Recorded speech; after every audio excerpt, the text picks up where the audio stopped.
La question de David. Quelle est la spécificité de la terre d'Israël? On dit qu'il y a une doucha en elle-même, ensuite quand les Israéliens sont revenus à l'exil de Babylone, il y avait une seconde doucha. Il y en a qui disent ça qui a de la souffrance, donc il y a une particularité à cette terre. Absolument.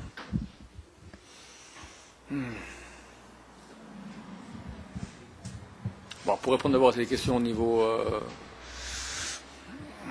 premier, après un peu plus profondément.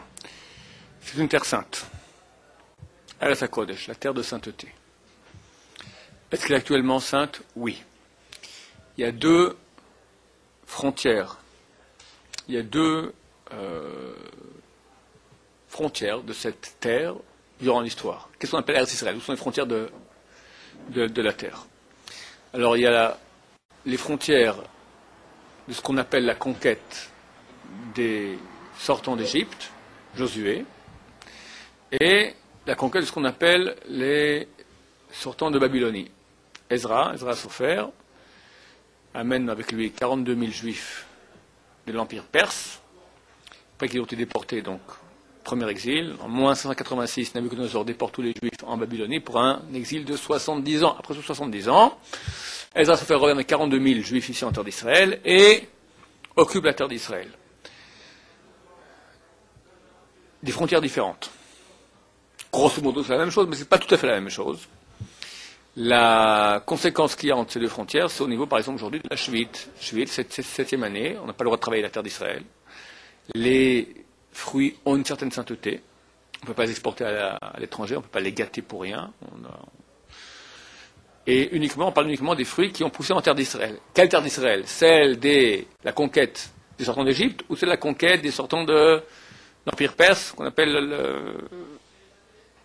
Kibush Bavel, la conquête babylonienne. On va pour la conquête babylonienne. On dit que la sainteté de la terre des sortants d'Égypte a disparu. Paradoxal, parce qu'on sait bien que la première conquête, elle est beaucoup plus grande au niveau de sa sainteté. C'est Josué, c'est les miracles de cette conquête. Le Jourdain s'est ouvert comme à l'époque de la mer Rouge aussi. Il y a encore la prophétie, il y a le premier temple avec la sainteté qu'il n'y avait pas au deuxième temple, celui de Ezra. Paradoxalement, cette grande sainteté qui est la première a disparu et la deuxième est restée. Pourquoi? Tout simplement parce que la première est le résultat d'une conquête.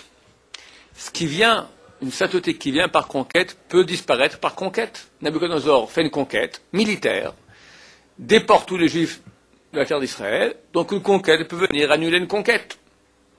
Par contre, le deuxième temple a été détruit par la conquête romaine.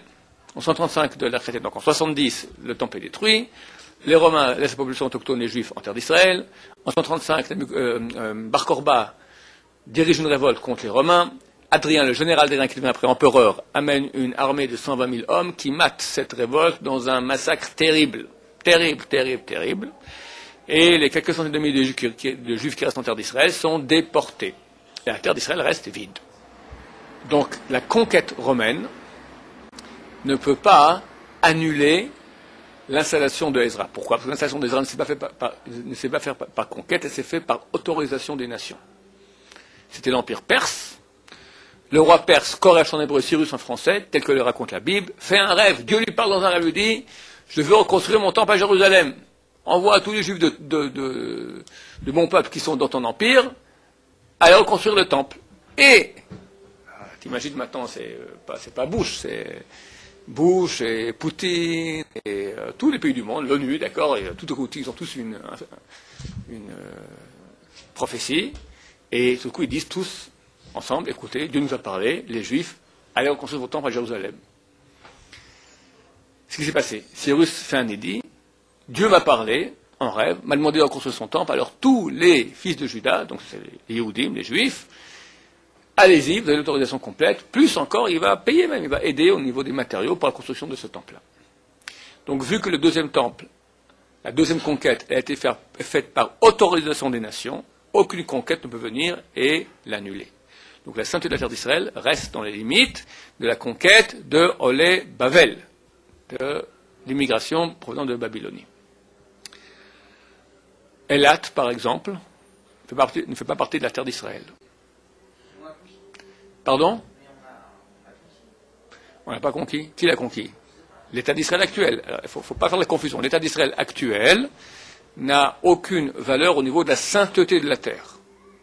Bientôt viendra Mashiach, et lui pourra faire qu'il y ait une sainteté. La sainteté ne vient pas comme ça automatiquement. D'accord? C'est des prophètes, c'est tout beaucoup de choses qu'il faut pour que la sainteté, tout à coup, prenne de l'ampleur ou minimise. Ce n'est pas nous qui pouvons, par le fait de faire une conquête, tout à coup on décide, voilà, cet endroit, il devient ça. On parle de sainteté, on parle maintenant, par exemple, de faire Yom Tov 1 jour ou 2 jours. Est-ce que les fruits ont la sainteté de Shvit? Orla, les trois premières années ici, les fruits sont interdits, c'est interdit de la Torah. À l'étranger, c'est des rabbanan. Beaucoup de lois. Ici, on fait les masses, des prélèvements. Tu prends une pomme, une petite pomme, d'accord, en Israël, il faut faire combien de prélèvements? Trouma Gdola, au Kohen. Maaser Rishon, au Lévi. Troumat Maaser, Lévi qui donne au Kohen. Maaser Sheni, ça devient une sainteté, où on rachète, on doit manger en sainteté à Jérusalem à l'époque lorsqu'on était pur. Maaser Ani, pour les pauvres.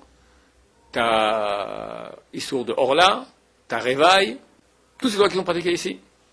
Minuscule, malheureuse pomme. D'accord? Tout cela dans les limites de la terre d'Israël.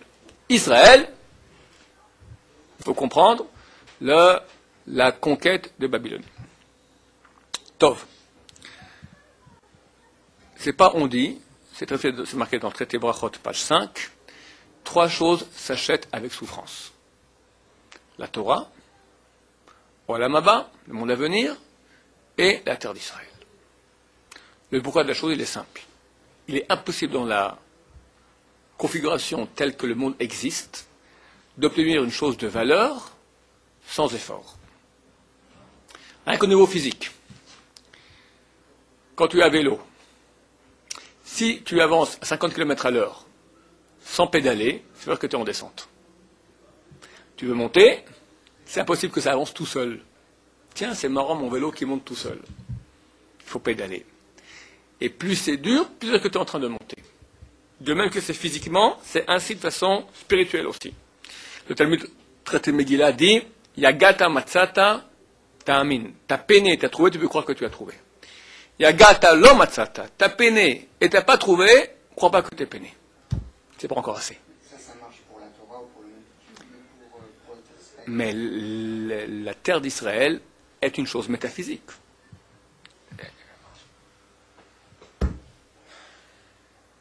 Bon, on va expliquer plus profondément maintenant. Pourquoi la terre d'Israël est-elle effectivement une chose qui a tellement de valeur? Cette terre est adaptée à son peuple.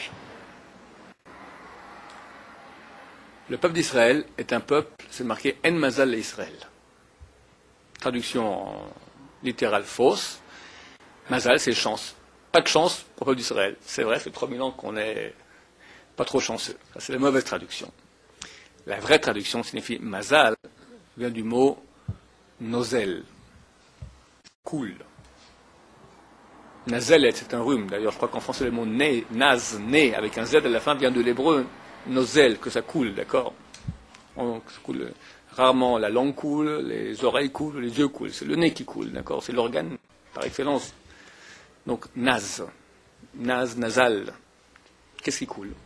Alors, de son idéal, c'est le flux de Dieu qui coule et qui descend vers l'humanité.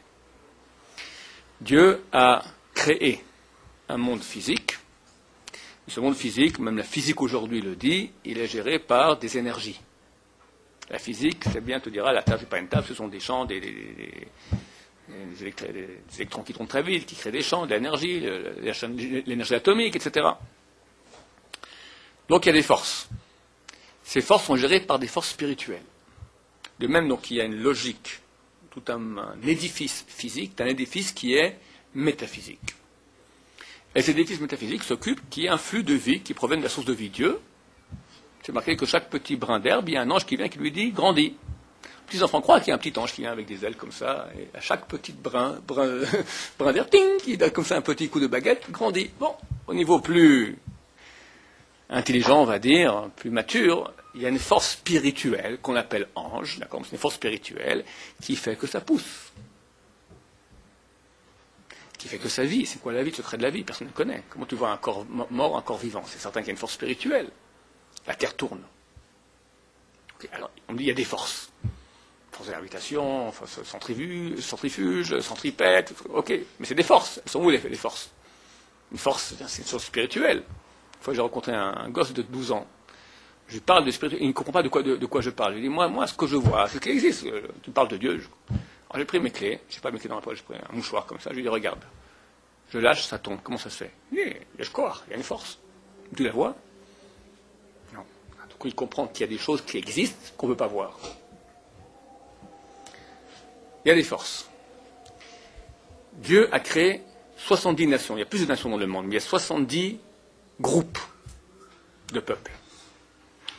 Ces nations sont gérées aussi par un mazal. Ça veut dire une réalité spirituelle métaphysique par laquelle coule le flux de Dieu vers ces nations, qui va définir quelle richesse aura cette nation, combien il y aura de paix, combien il y aura de maladies, combien il y aura de... Tout est géré par Dieu, par le mazal.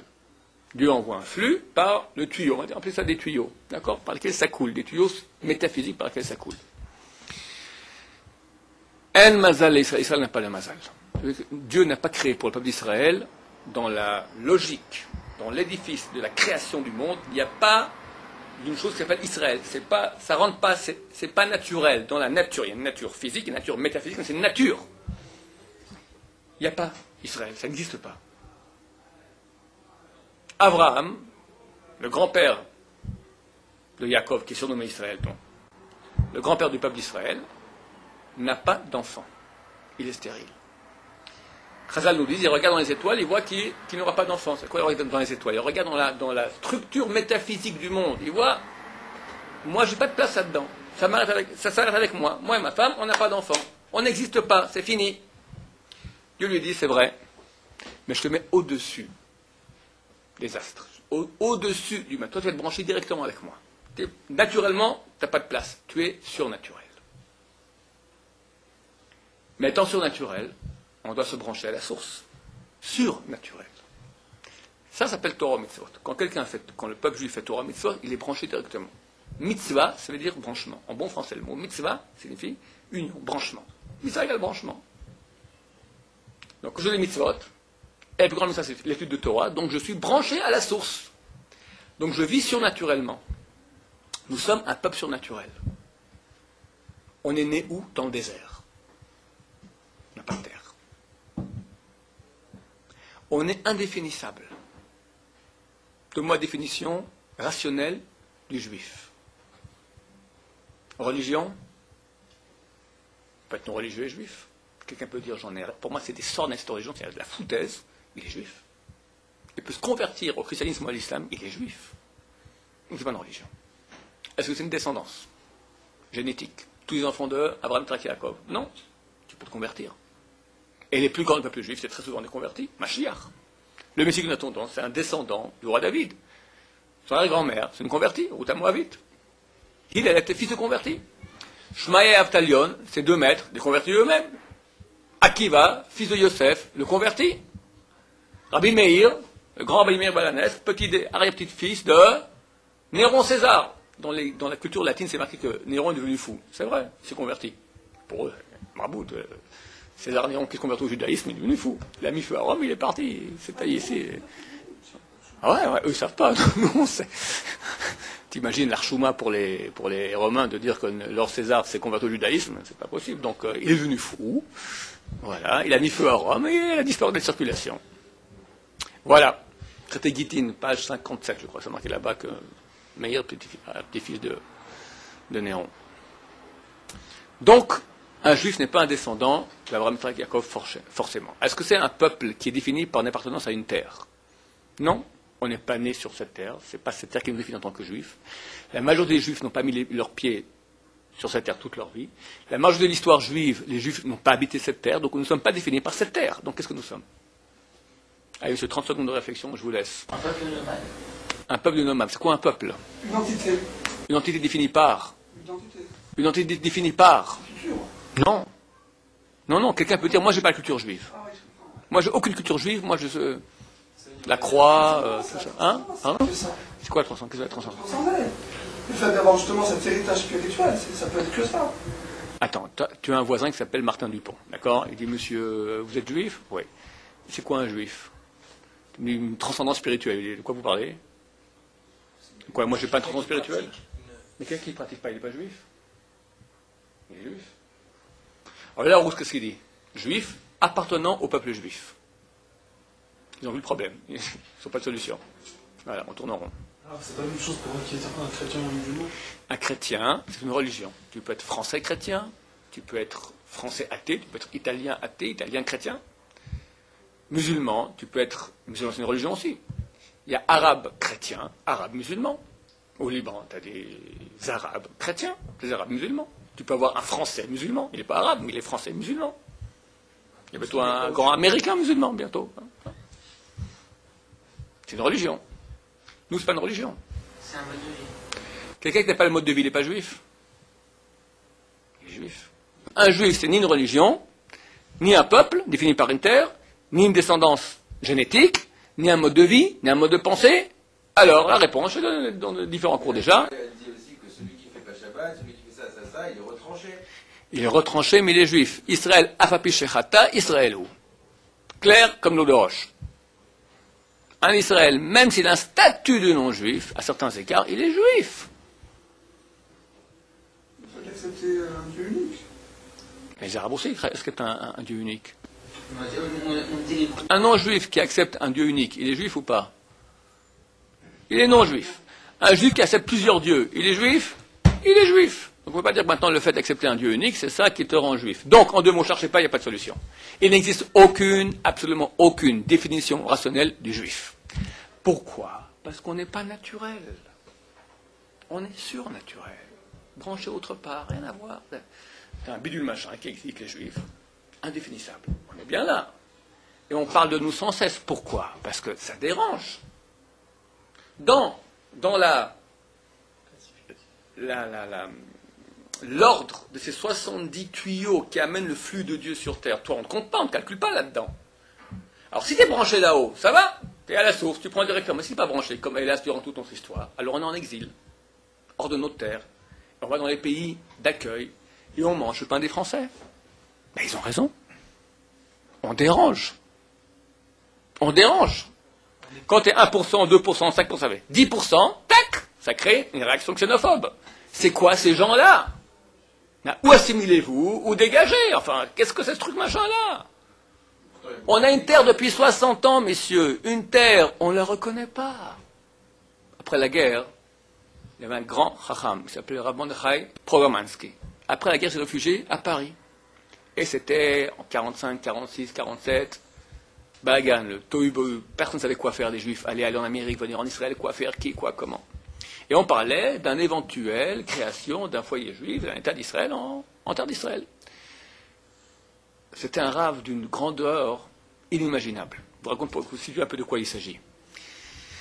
Lui recevait du monde 1 heure par jour, et tous les jours venait une orpheline, déjà âgée, 20 ans, 25 ans comme ça, lui posait des questions. Toujours il la recevait. Et lui était accueilli dans une famille d'accueil, ce rave. Il n'était pas marié. Et un beau jour, la famille d'accueil a eu l'idée, peut-être qu'on fait un chidour, une rencontre entre cette fille, cette orpheline, et lui. Alors ils vont proposer au rave, il y a une jeune fille qui vient, tout ça, une fois par jour, poser des questions, tout ça, que vous pensez de faire un chidour avec elle? Il dit, bon, ok, mais il faut que je la voie. Enfin, quoi, il faut que vous la voyez? Elle vient tous les jours, ça. Vous croyez que je la vois? Ben, vous lui parlez? Oui, je lui parle, mais... Vous comprenez? Moi, je ne comprends pas. D'accord? Ben, bon, c'est des gens comme ça. Alors, on lui a demandé, est-ce que ce projet maintenant sioniste de créer un État en Israël, ça va marcher? Il dit, ça va marcher. Mais il a dit, mais jamais ils n'auront de la reconnaissance des nations. Et regardez, on est 60 ans plus tard. Tous les pays qui ont eu une autonomie, une indépendance, alors 1, 2, 3, 4, 5, 10 ans, ça fait un peu du grabuge à côté, on n'est pas content. Au bout de moment, on se calme, ça va, là, 60 ans que t'es là, ça va. Je suis là, ça, j'ai des routes, j'ai un État, ça va. Et, regarde, un pays entier qui est là, C'est inimaginable. Tu n'as aucun cas similaire dans l'histoire. Un peuple, une terre, on dit, vous êtes pas. Et en plus, on est à un autre place. On n'est pas pris le bière Abidjan, comme voulait Herzl. On n'a pas pris l'Ouganda. On a pris la terre d'Israël. Il y a des vestiges archéologiques. On y était il y a 2000 ans, on y était il y a 3000 ans. Ça va. Laisse-moi. Non, tu n'as pas droit à cette terre. Donc, ça veut dire que nous sommes au niveau physique, nous sommes out. On ne nous compte pas. On est surnaturel. Notre identité, notre éternité, étant branchée là-bas, on est surnaturel, donc on passe l'histoire elle passe et nous on reste. Tous les peuples disparaissent, ils changent, c'est pas les mêmes, nous on reste le même. La terre, c'est notre sujet quand même, elle a le même caractère. C'est une terre hors réalité. Quand on est dans la Torah, que les yeux de Dieu sont sur cette terre du début de l'année jusqu'à la fin de l'année. Ça veut dire, dans toutes les autres nations, il y a toujours ce tuyau, ce mazal, c'est un ange, c'est une réalité spirituelle par laquelle a lieu le contact entre Dieu et ce pays. C'est pour cela qu'il est marqué que tout celui qui habite l'étranger, c'est comme s'il n'a pas de Dieu. Pourquoi? Parce qu'il n'est pas en contact direct avec Dieu, il passe par l'ange. Et il est marqué au celui que tout celui qui habite à l'étranger, c'est qui? Comme s'il fait Avodah Zara, il est idolâtre. Quoi, idolâtre? Je ne comprends pas. Baba Salé, quand il est à l'étranger, était idolâtre. Chavetz Chaim était idolâtre. Moshe Feinstein était idolâtre. Tous les grands de ce monde, qui étaient le Gaon de Vilna, idolâtre, etc. Baal Shem Tov, etc. C'est une Gemara, Ketubot 111. Alors, les commentateurs expliquent. C'est pas idolâtrie, Chassé Shalom. Mais chaque fois que tu fais une mitzvah à l'étranger, ça passe par le mazal. Tu fais une mitzvah, donc tu fais monter un flux vers le haut, ça passe par l'ange, qui prend un impôt, qui prend une partie pour lui aussi. Donc tu sers une autre entité que Dieu, qui s'appelle Avodah Zara. De façon, comme si, c'est pas vraiment Avodah Zara. Les mitzvot n'ont un sens véritable, authentique, qui c'est en terre d'Israël. Qui dit ça? Rachid, le Ramban. C'est marqué dans le deuxième paragraphe de Shema Israël. Dans le verset de la Torah, Vayou letotafot ben anechem, ils seront en fronton entre vos yeux. Rachid sur place dit là-bas, Hatzivil arsiyunim, mettez-vous des signes. Faites les mitzvot, mettez les tefilines, mettez le tzitzit, c'est le Shabbat. Comme ça, quand vous reviendrez en terre d'Israël à la fin des temps, vous n'aurez pas oublié comment on fait. Donc la seule raison, quelque part, pour laquelle on fait les mitzvot à l'étranger, c'est pour ne pas oublier quand on reviendra en terre d'Israël. En soi, la mitzvah n'a pas d'importance. On me dit alors quoi, tous ces grands haramim, ils n'ont rien fait? Ils ont fait. Ils ont fait énormément. Ils ont fait que nous, grâce à aujourd'hui, nous pouvons faire. Donc c'est aussi un mérite énorme. Mais ça te montre quand même qu'il y a une très grande nuance entre là-bas et ici. Chez mon Rabbi Nachman de Braslav, je n'ai pas vu ça dedans, mais on m'a dit, il dit, ça vaut la peine 1000 fois de perdre toute sa fortune pour payer rien qu'un billet d'accès en bateau ou en avion pour aller en terre d'Israël. Rien que le billet. Parce que tu es dans une autre réalité complètement. Puis, entre nous, ça se sent. Ça se sent. C'est marqué, Avira d'Israël Markim, l'air d'Israël rend sage. C'est un cadeau fantastique. Et Jérusalem, je ne te dis pas. Dernièrement, un de mes élèves, il a parlé avec le Shamash, le secrétaire de Rabbi David Abouhatzera, un des grands de ce monde-là. Il y a des problèmes, tout ça. Alors, il lui a dit, vous, à Jérusalem, vous avez Dieu au-dessus de vos têtes. Et ça aussi, ça se sent. Ça se sent. C'est marqué dans le Shulchan Aruch, la Halacha, Mishnah, la Gemara, Shulchan Aruch. Kulan alin l'Yerushalem. Tout le monde monte vers Jérusalem. C'est la chance d'être ici, c'est extraordinaire. Qui l'eût cru? Dans les mariages, on dit Odishama Berigoda. Encore on entendra dans les montagnes de Juda et les quartiers de Jérusalem, Kol Satan Kol Simcha, la voix, une voix de joie, une voix d'allégresse, Kol Hatan Kol Kala, la voix du Hatan, du fiancé et de la fiancée. C'était un rêve. Aujourd'hui, on a 100 par jour ici à Jérusalem, le mariage de voix de Hatan et de Kala.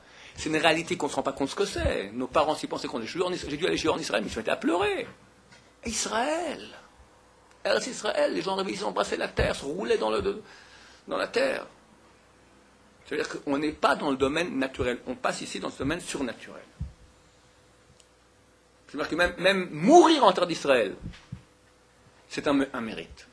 Enterrer en terre d'Israël, c'est un mérite. Il y a mourir, il y a celui qui meurt à l'étranger qu'on amène son corps, rien qu'enterrer, c'est déjà un mérite. Le mieux, mourir ici. Rien qu'on soit, parce que c'est tellement kadosh, tellement c'est saint, la terre elle est sainte. Attends, aujourd'hui c'est encore un peu caché, il y a des guéprailles, des machins, bon, ça empêche encore de passer, mais très bientôt tout ça va partir. Ça sera anormal. C'est justement ce que j'allais dire, parce qu'en fait, c'est kadosh dans le sens où, maintenant qu'il n'y a plus de Beth Amikdash, parce que ça c'est la plupart des gens comme Rambam, etc., ils font allusion à parce qu'en fait c'est des contemporains, je veux dire, ils n'ont pas connu, ils ne voyaient pas les Israélites intellectuellement. Comme c'est un état laïque, est-ce qu'on peut dire, je pensais qu'il est... La mitzvah, Maïmonide écrit très clairement que la mitzvah d'habiter la terre d'Israël, elle est intemporelle. Tout le monde est d'accord là-dessus. Est-ce que c'est mitzvah des Rabbanan ou des Oraita? C'est mitzvah des Rabbanan d'après Maïmonide, et comme ça on tranche. Le Ramban, il dit non, c'est mitzvah des Oraita. Tout le monde est d'accord que c'est une très très grande mitzvah. Très très grande mitzvah. Donc, pour répondre à ta question, vu qu'il est impossible d'accéder à une chose de valeur sans souffrance, la terre d'Israël, c'est presque la plus grande chose que nous avons. Regarde, le Yetzer Hara, dès que le peuple d'Israël sort d'Égypte, le Yetzer Hara commence à nous enquiquiner. Le peuple d'Israël fait des péchés, Vaudor. Dieu passe l'éponge. Après, ils disent, on veut rentrer en Égypte, là-bas, on mangeait mieux. Dieu passe l'éponge. Après, ils se plaignent de la manne. Dieu passe l'éponge. Beaucoup, ils font d'histoire. La parachute de cette semaine. Ils ont l'explorateur en Israël et disent, on ne veut pas rentrer en terre d'Israël. C'est comme ça. Vous avez pleuré une nuit pour rien.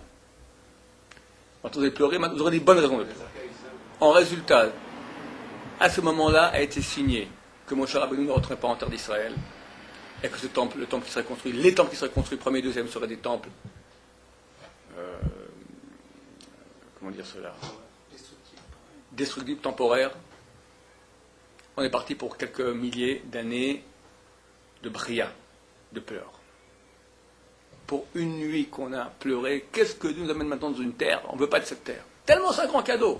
Le grand cadeau. Tu es en contact direct avec la divinité. Contact direct, c'est là. Plus que cela, après, chaque juif ici, il fait partie d'une tribu. Il a un héritage, il a une certaine partie de la terre qui correspond à son âme. C'est-à-dire qu'il va, quand Machar viendra, il nous dira chacun, toi t'es tribu Naphtali, toi t'es Dan, toi t'es Asher, etc. Tu vas dans ton endroit, c'est le meilleur endroit au monde où tu peux réaliser ce que tu es. Donc, comment tu veux arriver à ce grand cadeau? Pépère, c'est pas juif. Il n'y a pas. Zohar dit, il y a une klipa, une force humaine qui s'appelle Hinam. Hinam, c'est gratuit. Gratuit, ça veut dire, ça sent pas bon, il y a un problème là. C'est tordu. Pas possible, il n'y a pas gratuit dans ce monde. Que dans la descente. Pourquoi? Parce que Dieu a créé un monde de bien et de mal. Et il veut que nous, par nous-mêmes, on accède au bien. Donc ça signifie, ça implique forcément effort. Si tu as un choix signifie qu'il y a un déplacement de l'être vers. Ça suppose, ça implique un effort. Donc il y a un effort maintenant. Plus l'option bien, elle est haute, plus l'effort, il est énorme. Attends, Dieu est bon. Pour payer véritablement le prix que vaut la Torah, Olam Haba ou la terre d'Israël, on devrait subir des souffrances de milliards d'années, le prix que ça coûte d'effort pour arriver à une chose pareille. Tu dis, je te fais un rabais. Quelques petites embûches au début, clic-clac, comme ça, tac. Choum d'avoir. C'est rien. Pourquoi Dieu fait ça? Pour qu'on puisse dire, on n'a pas reçu gratuit. J'ai fait quand même un effort, ça me revient. Tu parles. Tu donnes tout gratuit, tu donnes 1 million, soit fais un petit effort. Quelqu'un veut donner de l'argent à un pauvre. $1000. Il ne prendra jamais. Il dit, écoute, rends-moi service. Il y a ma cave, ça fait 3 ans que c'est comme ça. Terrible. Prends 2 jours, nettoie ça là-bas. Après 2 jours, tu vas, extra, écoute, tu m'as sauvé. Tiens, je te donne $1000. Combien on parle le pauvre? Content. Il est généreux. Mais c'est pas gratuit, c'est pas la tzedaka. J'ai bossé pour. On sait bien que c'est la tzedaka que Dieu nous fait. C'est ça, c'est Israël. Surtout à notre époque, où Mashiach arrive très bientôt, et les grands rabbins, alors moi je s'appelle dit sans cesse, la nuance, la différence qu'il y aura entre la terre d'Israël et l'étranger quand Mashiach reviendra, c'est, il m'a dit, quand les miracles commenceront ici en terre d'Israël, on ne pourra plus venir de l'étranger ici. Donc toi tu es dans le bateau déjà, tu es là, Tu veux pas payer un peu? Non, il y a un risque de retourner en vacances. Il y a un risque de rentrer en vacances à l'étranger. C'est un très gros risque. Quand mon meilleur copain s'est marié, en Suisse, lui venait à mon mariage. Alors, normalement, je pars à son mariage, la moindre des choses. Donc, lui, je pars à son mariage. Ma femme me dit, moi aussi. Comment toi aussi? Enfin, non. Enfin, moi j'y vais. Toi, tu restes, c'est les enfants. Pas question, je viens aussi. Bon, on va voir le rabbin Tzana Bachaoul. Je lui dis, écoutez, voilà, mon meilleur copain qui se marie, je vais aller au mariage, elle m'a fait moi aussi venir, c'est compliqué, machin, qu'est-ce que je fais? Pourquoi elle veut venir? Parce que toi, tu viens.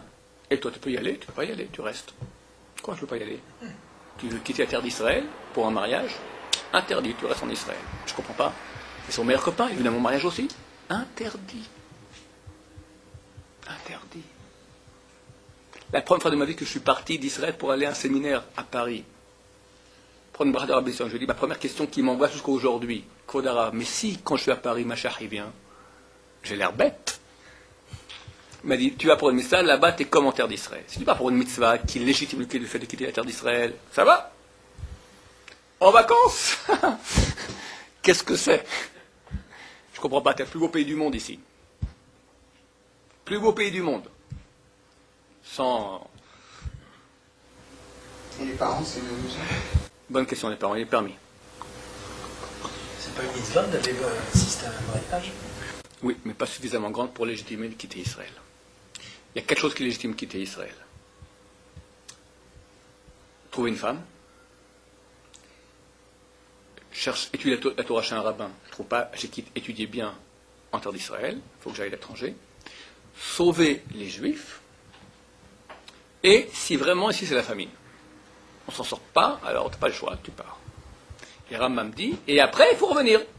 Pas j'ai trouvé ma femme, bon j'y suis, j'y reste. Tu la prends, tu reviens. Ah, aujourd'hui, quelqu'un qui va à Elat, c'est comme si qu'il en va. Bien sûr. Mais à ce compte-là, Et là, c'est l'étranger. finalement. Donc, aucune conquête. Ni Bavel, ni Mitzrayim, on a été là-bas. Et le territoire, L'État d'Israël, ok, alors les gens ils aiment bien qui, quoi, comment. Bon, c'est politique. Au niveau de la Torah stricte, Rabbi Sion, il écrit très, très clairement, on fait un jour. les territoires qui sont de l'autre côté du On fait 2 jours à Elat. Et après tout cela, c'est les mitzvahs des Rabbanan. Montent habiter Israël. Si quelqu'un me dira maintenant, qu'est-ce qui est préférable? Habiter Israël en étant Mechal Shabbat ou habiter l'étranger en étant Shomer Shabbat? 1 milliard de fois plus. C'est mieux d'être Shomer Shabbat à Paris que le Mechal Shabbat en Israël. Plus que cela, vu que tu es ici dans le palais du roi, tu es dans le monde surnaturel, tu es à proximité extraordinaire de Dieu, tu te permets d'être Mechal Shabbat ici, mais fiche le camp, espèce de... C'est une mitzvah des Rabbanan. Nous, on a une hiérarchie. Mitzvah des Rabbanan, positive, c'est le plus petit. Comme habiter la terre d'Israël, c'est une loi positive des Rabbanan. Après, mitzvah négative, ne pas des Rabbanan. Après, mitzvah positive d'Oraita, après, négative d'Oraita, après, qui sont sanctionnés par Karet, après, sanctionnés par la mort du Beddin, est à 4 niveaux. Le plus bas, c'est Chenek, après, Saïf, après, on appelle Hereg, c'est Saïf, après, Srefa, et après, Skila. Shabbat, c'est là. Skila. Terre d'Israël, avec toute la grandeur, je fais un cours entier là-dessus, c'est que la dernière. On ne peut pas dire maintenant, alors, inverse. Absurde. C'est marqué dans Shulchan Aruch qu'on a le droit de faire écrire un contrat d'achat d'un terrain en Israël par un goy pendant Shabbat. Pour me dire à quel point c'est important cette mitzvah de habiter la terre d'Israël. Je dis, mais pourquoi c'est pour un goy? Si tu me dis maintenant que mieux vaut être habité en Israël, même auprès du Michal Shabbat, qu'un juif fasse le contrat. Pas marqué, c'est marqué un goy. Plus, bon, toute une argumentation qu'on pourra voir là-bas. Que dire encore sur la terre d'Israël? Il y a une Gemara Ktubot 111. Un élève vient chez son rabbin et dit qu'au Arav, mon frère est décédé maintenant à l'étranger. Sa femme n'a pas d'enfant. Est-ce que j'ai le droit de quitter maintenant la terre d'Israël pour aller faire la mitzvah du Lévira? Lévira, lorsque, chas v'shalom, on a un frère qui est mort sans enfant, alors il y a le mitzvah de se marier, le yiboum, le Lévira en français, le yiboum en hébreu, de se marier avec la femme du défunt pour amener des enfants. Les Ashkenazim ne font plus cette mitzvah, ils font la chalitza. Si elle ne veut pas, la femme, l'homme ne veut pas, il peut faire une autre cérémonie qui s'appelle la chalitza pour se désengager de cela. Eux le font toujours. Les Sfaradim, jusqu'à aujourd'hui, peuvent faire le hiboum sans problème. Il y a des cas actuels et ça se fait. Alors, pose la question, moi maintenant je dois faire le hiboum, donc marié avec ma belle-sœur, mais elle habite à l'étranger. Est-ce que je dois quitter Israël pour aller maintenant me marier avec elle? Le rabbin répond, son frère s'est marié avec une Goya, bah, au Hachem Dieu l'a tué, et lui maintenant demande de faire la même chose. On ne comprend rien du tout, si c'est une Goya, il n'y a pas de lévir avec une Goya. C'est quoi cette histoire-là?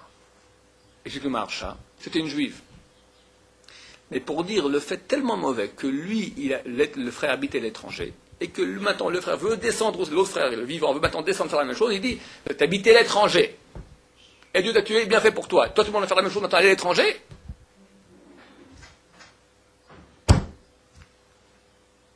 Come home. Mais attention, c'est vrai, je fais un cours dont tout le monde va venir en Israël, c'est bien, mais attention, on monte de façon intelligente. On monte pour monter en Israël, spirituellement. On ne monte pas ici pour baisser. Beaucoup de juifs montent en Israël et perdent de Torah. Parce que l'État d'Israël, il est contre la Torah. C'est très clair. L'État d'Israël laïque, c'est un État laïque. Des lois qui sont pas comme la Torah, très souvent contre la Torah. On nous fait une Gay Pride bientôt à Jérusalem. Il y a des élevages de cochons pour consommation dans le bas du pays. Tu as des maisons de passe officielles permises, ce qui n'est pas le cas à Paris. Beaucoup de trucs pas bien. Alors, quelqu'un qui veut aller dans le... On dit que le Yetzer Hara raconte un Admor un jour, il a voulu monter en Israël. Alors, il a convoqué le Yetzer Hara, il lui a dit, écoute, moi je monte en Israël, maintenant je vais dans la Terre Sainte, alors je fais un contrat avec toi, c'est fini, je ne te vois plus jamais. Le Yetzer Hara dit, c'est bon, il signe. Bon, l'Admor est content, il va en Terre Sainte, maintenant plus Yetzer Hara. Il descend de l'avion, qui y voit? Le Yetzer Hara dit, mais tu m'as promis qu'on ne se verrait plus. C'était mon collègue, là-bas c'est la succursale, ici, là-bas c'est la succursale, ici c'est le siège central. Israël, c'est le siège central du Yetzer Hara aussi. Il est impossible que tu as beaucoup de Ktusha sans qu'il y ait aussi beaucoup de mal. C'est comme ça. Tant qu'il y a bien et mal jusqu'à l'époque messianique, plus tu as de bien, plus tu as de mal. C'est pour qu'on ait le libre arbitre. Donc le centre du mal est là aussi, à quelques kilomètres. C'est vraiment... Tu prends Mea Shearim, c'est super kadosh. Tu vas 200 mètres à droite, c'est super tamé. D'accord? C'est... Dans toutes directions d'ailleurs. T'as tout ce que tu veux. Comme ça, tu as la débauche, tu as la Vodazara, tu as tout ce que tu veux comme... D'accord? Donc, là aussi, etc. Et beaucoup de pauvres juifs, qui sont des bons juifs, qui viennent par mots de la terre d'Israël, viennent ici et splash. Leurs enfants, avec Tatiana qui n'est pas juive, avec Natacha qui n'est pas juive, avec Najma. Ici en Israël.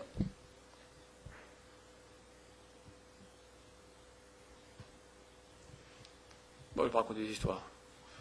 Donc il y a un danger aussi. Donc attention où on va, dans quelle école, dans quel quartier. La parnasse, venir ici et repartir déplumé après 2 ans, ça ne sert à rien non plus. Donc il faut monter intelligemment. Mais il faut monter. Et alors Hachem, que Dieu ramène tous nos frères en terre d'Israël rapidement, et que rapidement on reçoive Mashiach dans l'allégresse. Amen.